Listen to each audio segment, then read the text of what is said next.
Hello and shalom. Welcome to this episode of Image Bearers Radio. I'm your host, Joe Amon. We got a great show ahead, so buckle up and hang on. Here we go.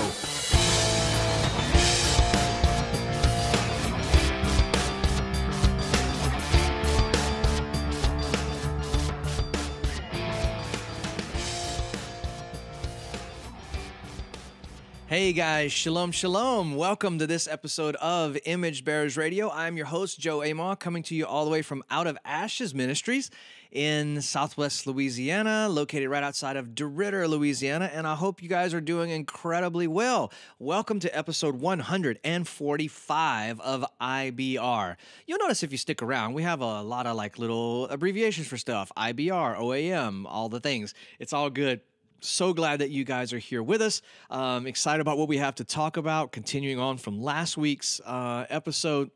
So if you have not caught episode 144, please go back and do that because you're going to need it for this episode. So hey, is it your first time checking us out? Maybe you're watching us on YouTube or listening on Hebrew Nation Online or catching us on your favorite podcast provider, wherever it is. If you're just stopping by and getting involved with Image Bearers Radio, thank you guys so very much for stopping by. I hope you enjoy the conversation. And subscribe and become a part of the community.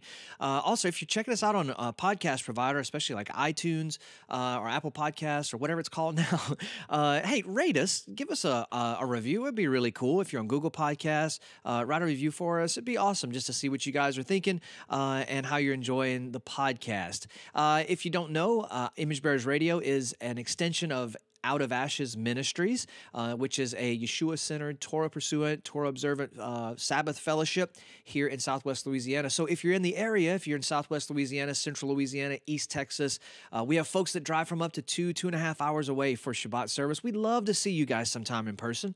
But if you are anywhere else out in the internet regions, in the vast expanses of the internet, we do live stream our Shabbat services every Shabbat at 10 a.m. Central. And you can go to our website, outofashesministries.org/live, and you can find us there, or you can also check us out. We multi-stream to Facebook and YouTube every week, and so we'd love to see you there. For those of you guys that are longtime followers and listeners, and you've been around for a little while, thank you so much, guys, for making an awesome community. Thank you for sticking with us, for sharing these episodes, and I would ask you to share them if you do find them helpful and challenging and just good information or whatever. Share them. Let's get the word out about what we're talking about, and hopefully we're talking about some things that not a lot of other people in this movement are talking about. It just adds to the overall growth and maturity of us as the kingdom people, image-bearing people, all together. The other thing I want to ask you guys to do is if you would just please consider partnering with us financially. In addition to sharing the episodes and getting the word out there, financial donations is a huge part. I don't want to be that guy that's always asking for money. That's not what this is about. But there are a lot of things that I would love to do with this podcast and radio show. And so if you would help support, you can go to our website, outofashesministries.com/give, and you can either give a one-time donation. You can do something that's recurring if you'd like to, $5 a month, $10 a month, whatever it would be super, super helpful. And we really, really would appreciate it. So what are we doing today? This week, we are going to continue on with last week's episode talking about the Sanhedrin and the question of rabbinic authority. Ooh, clickbaity title, right? No, but it's a lot of fun. I love talking about this. So let us go to the Father in prayer and ask him to bless this time together, and then we will get into this week's episode. Avinu Malkeinu, our Father and King, we bless you, Father, and we thank you for this time together. I thank you, God, that we have access to so much information, things that our teachers and forefathers could not even dream of having. And we pray, Father, that as we take in this information, you make us better image bearers in our world.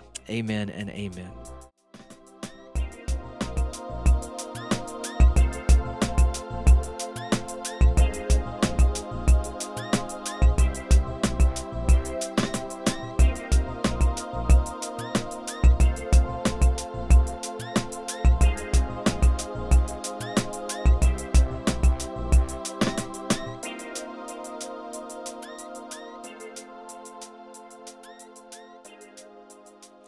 All right, everybody. So we are continuing our talk with Sanhedrin. Now, last week, Again, this is still a part of the big series, the What Do You Want series. So last week we read a bunch of scripture. We read in Shemot, we read in Devarim, we read in Bamidbar, Shemot, Bamidbar, and Devarim. Excuse me, I'll get it in the right order. Exodus, Numbers, and Deuteronomy about the establishment of judges and what would become kind of the seedbed or the foundation for the Great Sanhedrin, which is where we get all of the rulings in Jewish oral law and halakha. And so the reason why this is important, again, is because this is part of our bigger series on What Do You Want? And one of the things that we are going to explore in this is how a better, a more studious, a more accurate, I'm trying to think of some other words, just an overall better keeping of the Torah. How does that affect who we are? How does that change our identity? How does that make us better image bearers? How does that create the fullness of the stature of Messiah in us? And if we, again, because we say, talked about this last week, but we kind of pride ourselves on being Torah keepers. But how well do you keep it? How well do you know it? Is your observance and is your keeping of the Torah more involved than it was last year? Is it better? Is it more informed? Is it full of more wisdom? Is it full of more joy because you understand things better this year? So all of these questions are things that I think can be answered, and hopefully we will answer as we kind of make our way to studying the mitzvot in detail, or at least beginning to study them. And so we are reading about Mosaic succession and about how Moshe taught the elders and he passed on to Joshua and Joshua taught the elders. And we're reading out of Pirkei Avot, out of the Mishnah. If you have a Siddur, any Siddur that you have, Pirkei Avot is there. Hey, you got Google, right? You got it on your phone right now. Right now, why don't you Google or Safari or whatever thingamabobby you have, and just Google Pirkei Avot, and there you go. It'll find it. We're only going to read the first two Mishnahot, the first two paragraphs, as it were. And so it says,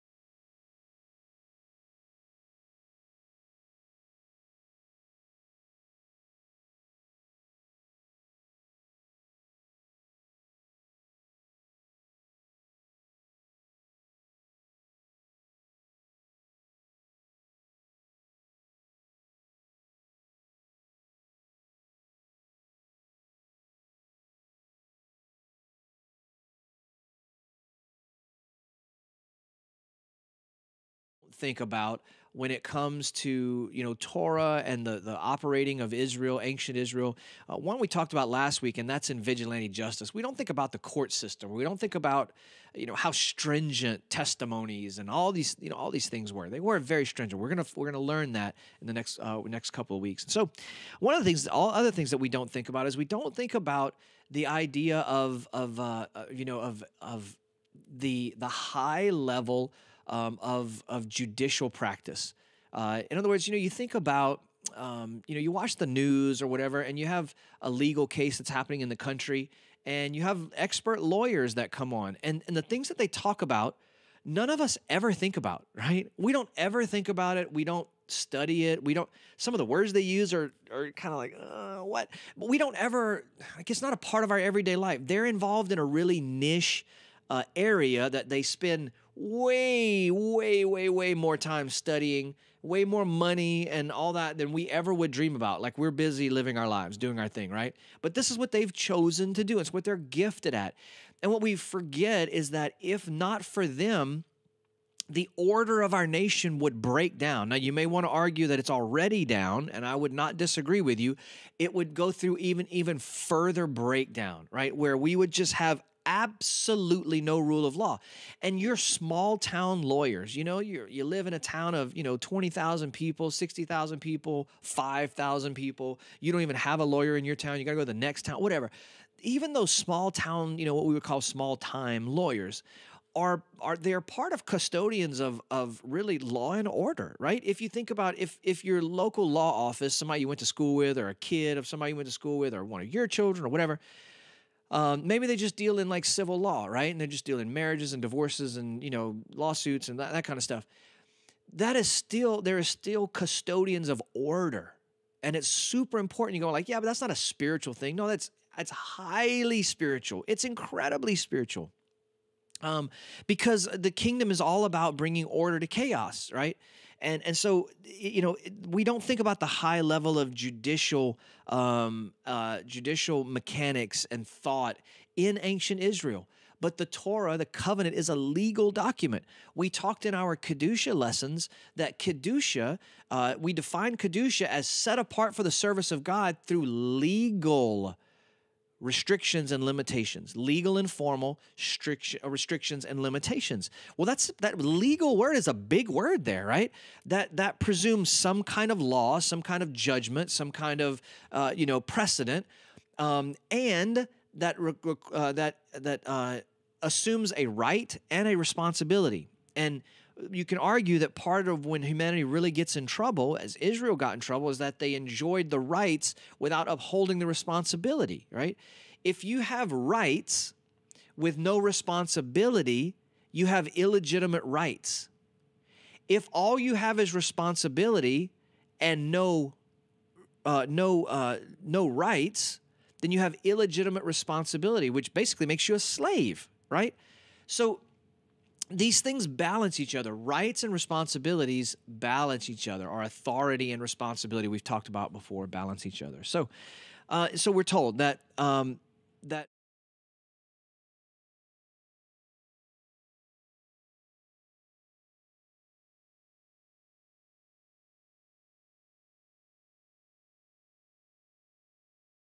week are those who are helping to put the nation, the Jewish people, those that came back from exile, trying to put that nation back together. After the Babylonian exile, Ezra and Nehemiah came back, started to rebuild the temple, etc. The men of the Great Assembly are those that came and were integral in putting the nation back together. I don't know how we read the Bible. I don't know how you read the Bible. But I like to think about the really nuts and bolts part of the narrative that the Bible is telling.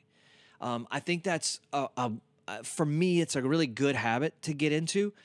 Because everything can seem kind of fantasy, kind of storybook, kind of, like in Sunday school growing up, we had felt boards, where it's like a little white pasty Jesus on a felt board, and you stuck him up there, and there's Zacchaeus and the tree, and the thing. But we tend to think of it as kind of not real. And so when Ezra and Nehemiah, the decree is given by Cyrus for the children of Israel to come back, for the Jewish people to come back, and Ezra and Nehemiah come back, they come back to a temple that is ruined. They come back to a land that has had inhabitants move in and filled the vacuum of when the northern tribe is gone and replaced with Assyrian transplants, and so there's foreigners in the land. Then Judah comes back, or they come back into Judea, and there's other people there, and they're asking themselves, like, look at our land, our once great, and golden land, that the land of promise of our forefathers, and all these things, and they're remembering the Torah and remembering the land of milk and honey and the report of the spies and Moshe and all these things, and it's like, who are we? So not only is their land destroyed, their temple is destroyed, but their own identity is destroyed. And going like, how did we get here, and how do we never come back to this place? So there is a lot of mechanics that go. Ezra and Nehemiah don't just do it on their own, right? There are the story, the record in Chronicles tells us that there are all these priestly families that come back and they're helping rebuild the temple, and there's all these other families that come back and they're rebuilding the walls, and it's a wonderful, wonderful thing. And so, I'm sorry, in Nehemiah. And so these men of the Great Assembly are part of the judgments, the system of judges, part of the legal sphere of Israel that has to come back, and they have to start making judgments about what do we do about certain things, right? And so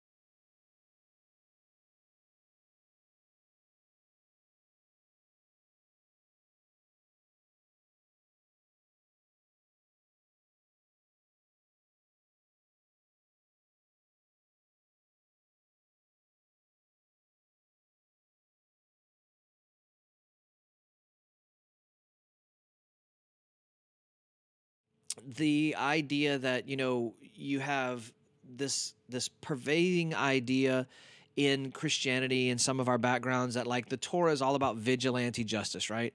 You see someone worshiping at an Asherah pole, or you know someone's caught in idolatry. You and one other person know, and you just drag them into the gate, and you just pick up the nearest stone and you just start hitting them right with rocks. And we talked last week about, like, when we tell people we follow the law, we follow the Torah, one of the first questions that sometimes you'll get is like, well, do you stone your children? And like, they may be smart people, but they're really ignorant in Torah law, right? And how the whole Torah works. And that's not the way it is. The Torah always, and the way that the sages and these judges always erred on the side of mercy. That's going to be a huge thing that we're going to learn. They err on the side of mercy always, okay? And so one of the things of the men of the great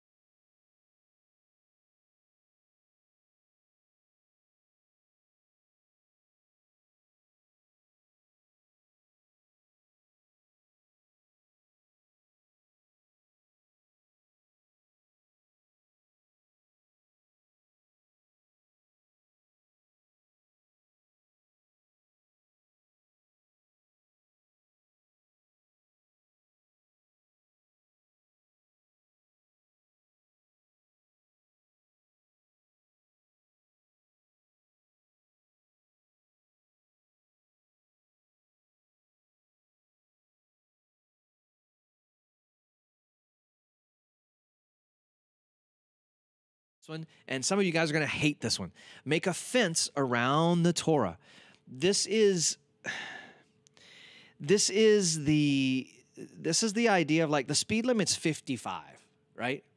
Now you could do 55, but what about doing 52 or 53? Just because, or it's like, well, why we have cruise control? Cruise control, can be for lazy people like me that don't like to hold their foot on the pedal, but can also be a safety precaution that you go, okay, I'm setting it at this, bang, there it is, and make sure I don't go on.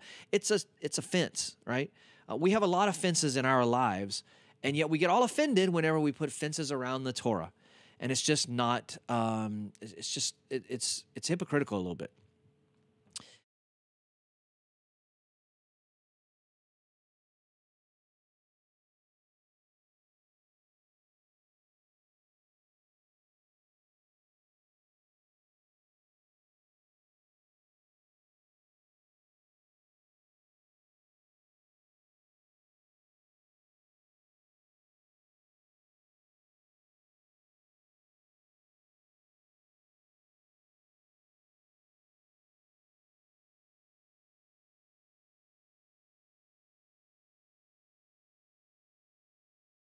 And so we have Moses, we have Joshua, we have the elders to the prophets to the men of the great assembly, Shimon Hatzadik being the last of the men of the great assembly. Okay, so that takes us from the giving of Sinai, the giving of Torah at Sinai, all the way through to the return from the exile. Okay, and then we have leading up through Antiochus and the Greeks and the Maccabees and all of that, right? You have the last one of that men of great assembly being Shimon Hatzadik. And then you have in those silent years, we call them between the testaments, you had the formation of these the system, this thing called the Zugot, Zuggot, the Zugot. And the Zugot were pairs of leaders of the Sanhedrin. They were the president, or the Nasi in Hebrew, and the Av Beit Din, or the father of the house of judgment. And so you have the Nasi and the Av Beit Din, and that pair is called a Zugot. Now, interesting that Zugot kind of sounds an awful lot like zygote, which I think is cool. And I mean, there's no I don't know that there's any real teeth to this, but it's this idea of this pair that kind of produces life. And really, in essence, it does, because, again, these are those that are upholding the order of Israelite society, okay? Of the most popular, most famous of these Zugot, this pair of leaders, are people that you've heard of before. And this is going into now just before the 1st century, just before the time of Yeshua. They are Hillel and Shammai. I'm sure you've heard about Hillel and Shammai. There are some wonderful stories about Hillel and Shammai. I've said this before. I personally believe that Yeshua, while maybe might have been a formal disciple of Hillel, of Beit Hillel, I definitely believe he definitely took a lot of wisdom and a lot of the yoke of Hillel. I think Yeshua really respected and thought a lot of Hillel. And so what's important to understand is that Hillel and Shammai are both Pharisees. They're both Prushim. And within the Pharisaic world, there are like 7 different sects of Pharisees, especially as we get into the first century. And so Hillel and Shammai are Pharisees. They have 2 almost completely different ways of seeing and applying the Torah, which is, it should, when we read the Gospels and we talk about, the Pharisees, and then we have modern day understandings, you talk to a modern day believer and you go, well, the Pharisees were all hypocrites. And you go, that's literally impossible. There's just no way that could be. I'm sorry, it can't happen that way. Because we see Hillel and Shammai are 2 of the most prominent Pharisees ever, and they within themselves had differences. And so you have a world of Phariseeism, right? Hillel, Shammai, and they are leading the Sanhedrin. And Hillel has his own school called Beit Hillel. Shammai has his own school called Beit Hillel. Then after Hillel and Shammai, you have this Rabban Gamliel, and anytime you see the title Ramban with an N, it indicates he's a president. He's the president of the Sanhedrin. So you have Gamaliel, and you have descendants of Hillel, until we get to Yochanan ben Zakkai towards the very end of the Great Sanhedrin. Now, so the Sanhedrin is a great, if you want to look this up, look up the Wikipedia article on Sanhedrin. It's really pretty good. I think you can gain a lot of context and a lot of understanding kind of just through reading the Wikipedia article. So I'm going to read a couple portions of it.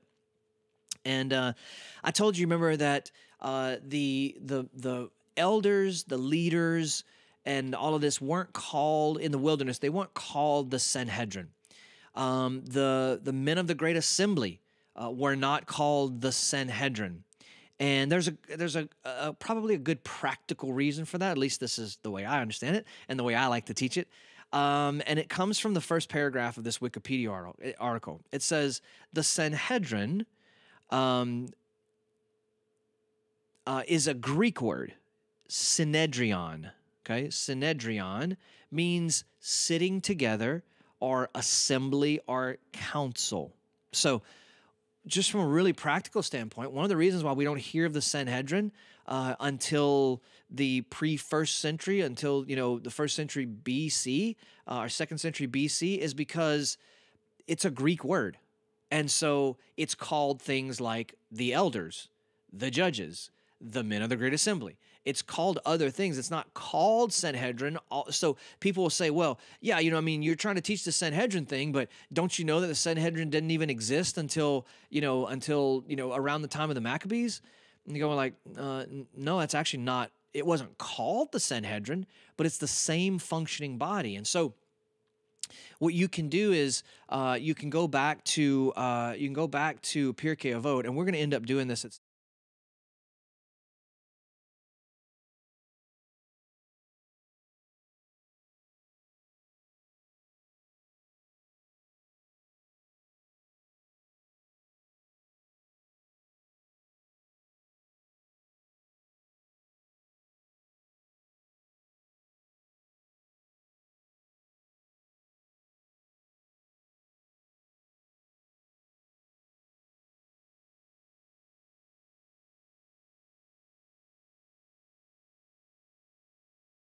beautiful lineage. We have this beautiful transmission. And again, remember, very important, what is being transmitted is Mosaic succession. That's what's happening. Shmicha, authority that comes from Moses. And so maybe you have heard before, this thing where, the rabbis think that they're in Mosaic succession, or, you've heard things like that maybe. now the reason why I'm going through all this, maybe boring. The reason I'm going through this because I want you to actually see where it comes from. I don't want you to just go, well, like, oh, the rabbis think. No, I want you to understand why they think that, all right? All right, we're going to be right back after the break. Don't go away. See you in a second.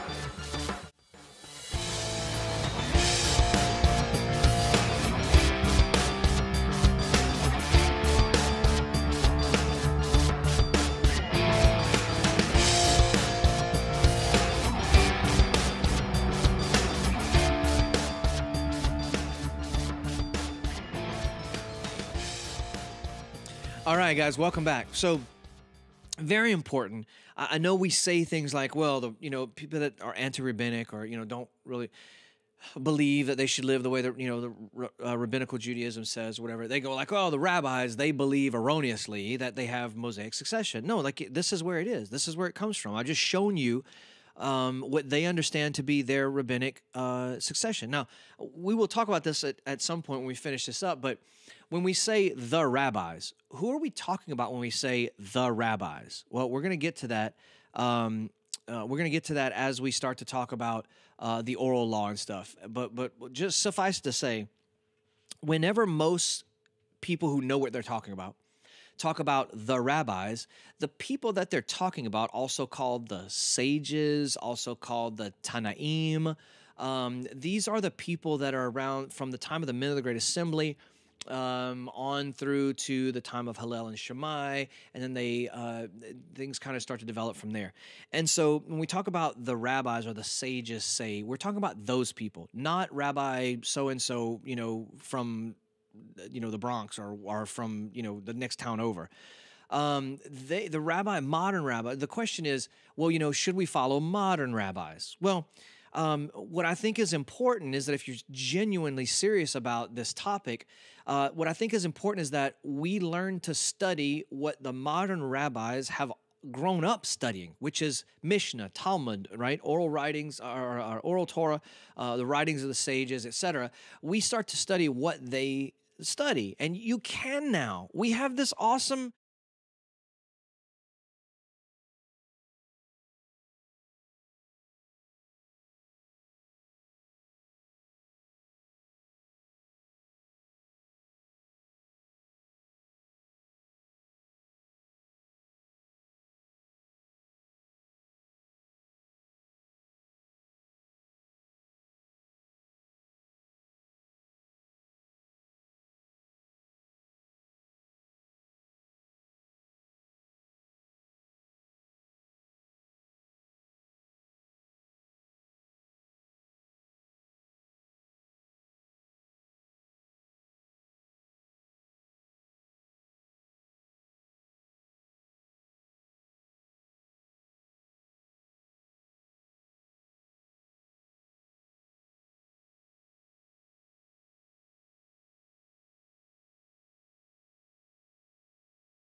things that we have available to us. So as we start to study what the rabbis study and we start to get familiar with it, then when you hear a modern day rabbi, then you can know, like, okay, that dude's just drawing from the same well as everybody. He's drawing from the same rabbinic works that I know about, that I've read. And you can start to spot the ones that are worth following and then the ones that maybe don't speak in a way that, is good for you or that you understand. Okay, so that's kind of my ideas on that. Okay, so getting back to the Wikipedia article, I'm sorry, we took a massive rabbit trail there. So Sanhedrin is a Greek word, okay? It's why it doesn't show up until later. It's a Greek word, synedrion. And so the Wikipedia article says that it means sitting together, where we get the idea of an assembly or a council, right? And it was an assembly of 23 to 71 men appointed in every city in the land of Israel. Now, those things need a little bit of explaining. It was either 23 or 71, and it was not in every city in the land of Israel, but we'll talk about that kind of as we move along. Moving on, it says the Great Sanhedrin was made up of a Nasi, Again, we're going to learn to understand when it says the Great Sanhedrin.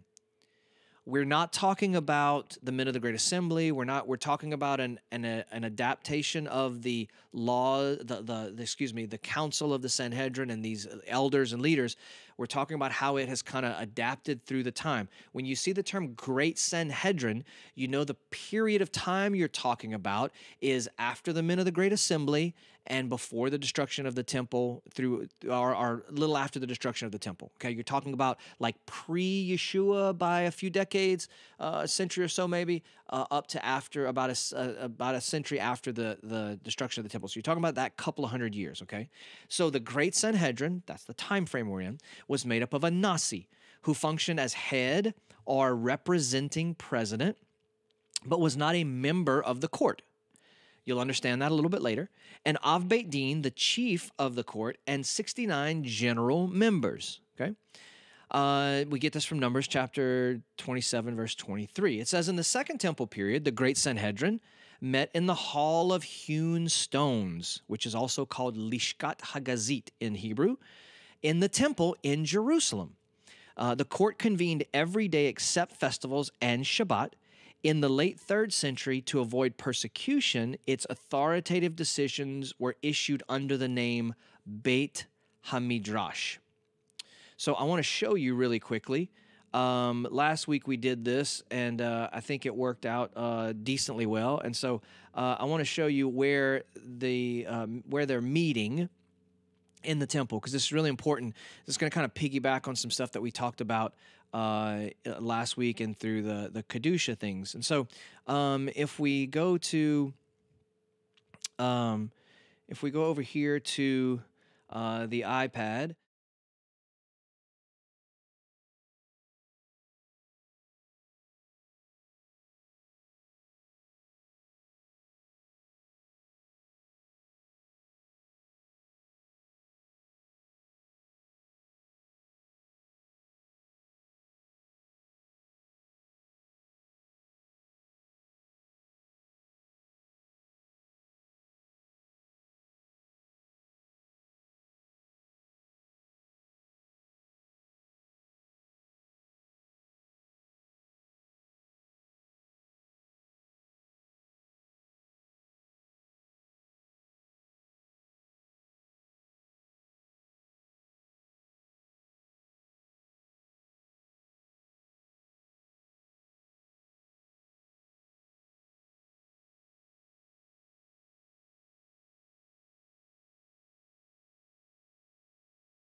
you to be able to see kind of where they meet.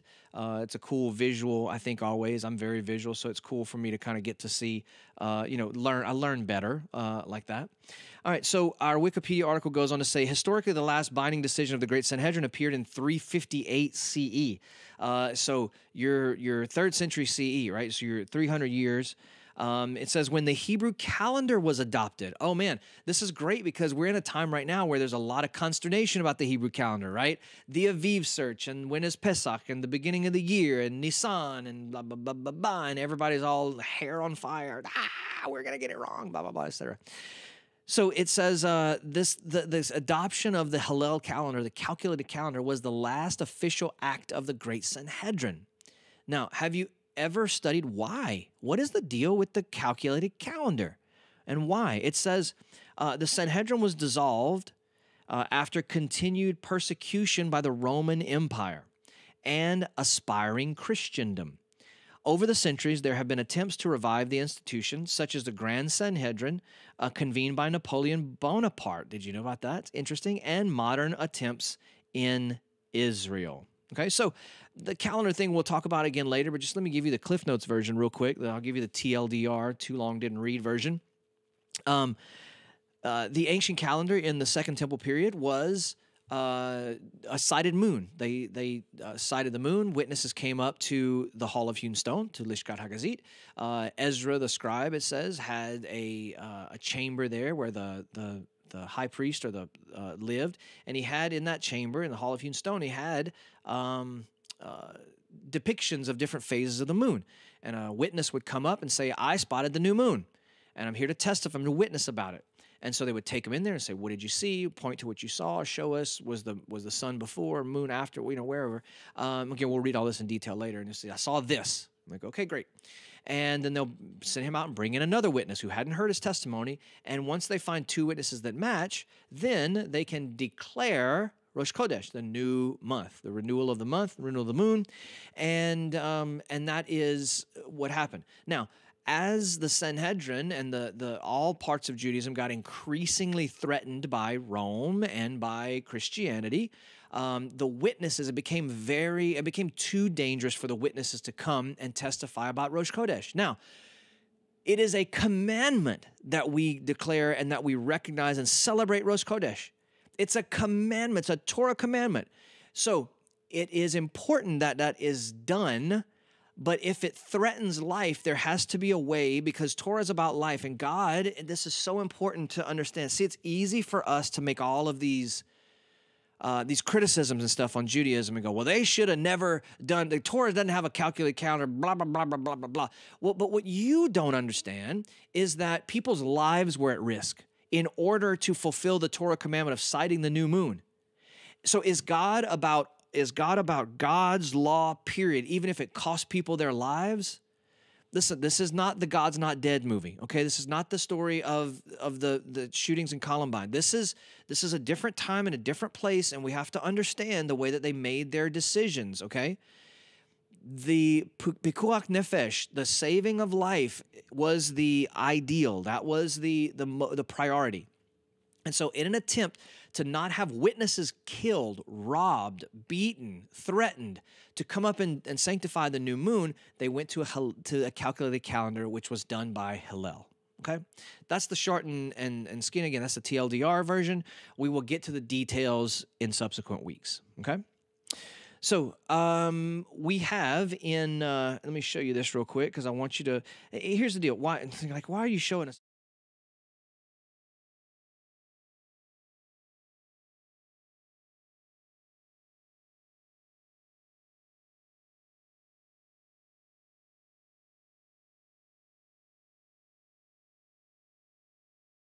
One of my biggest issues is teachers that say, "Well, the rabbis say," and then they tell you something which usually is half of what it says, and it's usually not even the right context, and then they just move on, and they never tell you where to go and look at that for yourself. I don't want to be guilty of that.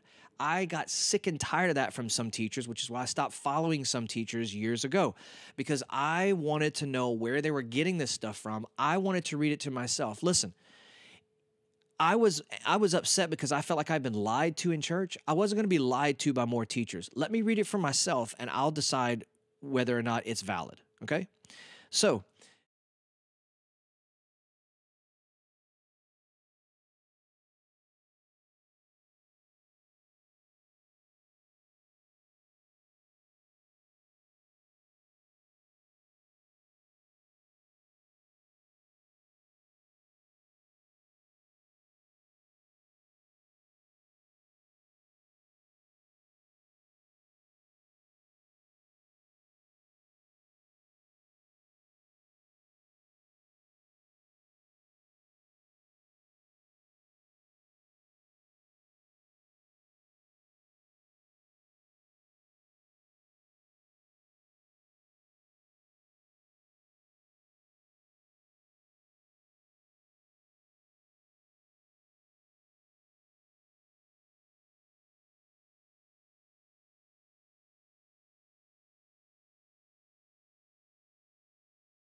I want you to have access to this information, okay? And I'm just going to ask you to do something really mature and really, really, I think, grown up. And that is, if you don't know about a topic, then don't say anything about it. Just go like, I haven't really researched that. Because research doesn't mean looking up verses in a concordance and then finding a YouTube video that agrees with what you think. That's not research. Research is reading every available resource that you can find, that you have access to, and then taking some time to think about and process it before you draw a conclusion. And then that conclusion then is strictly just your opinion on what you have read. It's how you see what you have read. That's how research works. All right, so it says the Talmud, this is just from some notes I have, the Talmud in Tractate Sanhedrin identifies two classes of rabbinical courts called Sanhedrin. A great Sanhedrin, also called Sanhedrin Hagedolah, and a lesser Sanhedrin called Sanhedrin HaKatanah. You will know these words maybe if you have a talit, if you have a great big talit, right, that you wrap yourself in, or that you, a great big talit is called a talit gadol, right, a great talit. And if you sang the song Gadol Elohai, Gadol, how great, right? Great is our God. And if you wear a talit, if you wear a tzitzit with a talit you wear, like an undershirt, that is called a talit katan. So you have Sanhedrin HaGedolah and you have Sanhedrin HaKatanah. It says each city could have its own lesser Sanhedrin of 23 judges. So the lesser Sanhedrin, Katanah, has 23 judges. Sanhedrin HaGedolah has 71.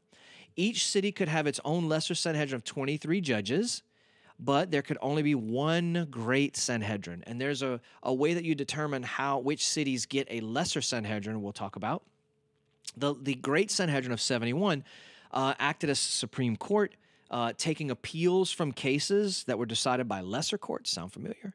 And the number of judges were predicated on eliminating the possibility of a tie, and to cast their vote with the last one to cast the vote was the head of the court. So we're going to look at the makeup of the court in a couple of weeks or next week, and I think you're going to find that really interesting. This is just an overview. We're just kind of getting our feet, our toes dipped into the whole idea. The Sanhedrin, as a body, claimed powers that lesser Jewish courts did not have. Again, think of Supreme Court in our day. As such, they were the only ones that could try the king. So they're the only ones that were qualified to try the king if necessary. They were the only ones that could extend the boundaries of the temple and of Jerusalem. They were the only ones to whom the questions of final halakha were finally put. So if there was debates about how do we do these things, they worked their way up through the courts. The great Sanhedrin, Hagedolah, was the only one that could finally say, this is the ruling on how we do things. And so on that point, let me just say, if someone has issues with how the Jews do things, or how the court rules, or how the authority of great Sanhedrin, and understand that these decisions came up through lesser courts. So it's not like the great Sanhedrin is just making stuff up. Similar to our Supreme Court, we have a case right now before the Supreme Court about presidential immunity, and I think this is a kind of a beautiful parallel. We have a case before the Supreme Court about presidential immunity. Does the president have blanket immunity over that it covers either private acts, official acts? They're thinking definitely not private acts, but official acts maybe. And then what is the coverage of immunity over official acts? There's all these questions, and they all have really profound ramifications. So what the consensus seems to be, and we haven't made a ruling yet, but what it seems to be is that the Supreme Court is going to throw it back to lower courts so that they can kind of get through the milieu of what is being discussed. And then if it needs to come back up to the Supreme Court, then they'll handle it then.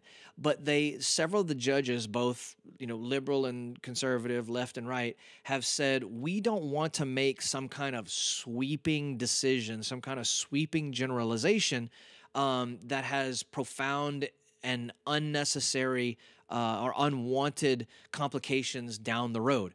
And so that's a really good insight, I think, into kind of the role of Sanhedrin Gadolah, is this idea that any decisions that they made regarding halakha is because it bubbled up from the lesser courts, and it was hashed out through lesser courts and finally came to the Sanhedrin. So I hope that's some helpful kind of context to what we're talking about here, okay?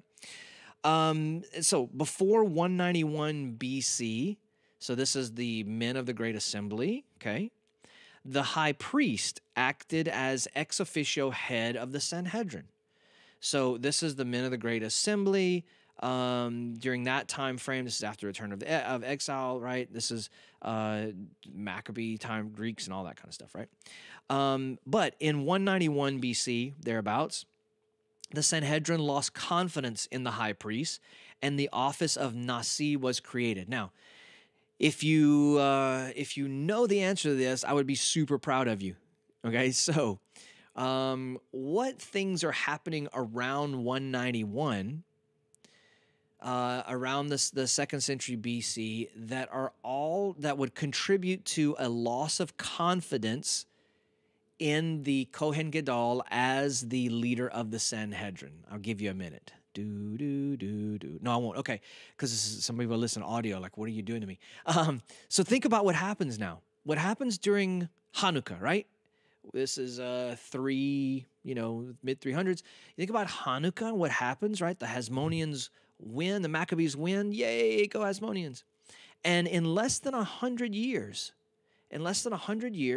which takes us up to about 200 BC, mid 200s BC, what happens is that the Maccabees, who are priests, who become, their sons become the high priests, they begin to be Hellenized, right?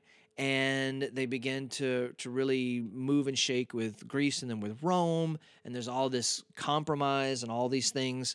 And so that's at the same time as the Great Assembly is losing confidence in the high priest, because the high priest office is being basically bought and sold as a diplomatic position in many ways. And so you can see now that you have this overlapping of events, and you kind of go, oh, okay. So then they instituted this Nasi, this president, who was not necessarily the Kohen Gadol. And so I hope you see that. So after Hillel the Elder, which is the one we talked about earlier, it's the late 1st century into the early first century, just a little before Yeshua. The Nasi, after Hillel the Elder, the Nasi, or the president, was almost never not a grand descendant, of Hillel. So Hillel's legacy was very, very strong, and all of the Nasis after Hillel were usually his descendant.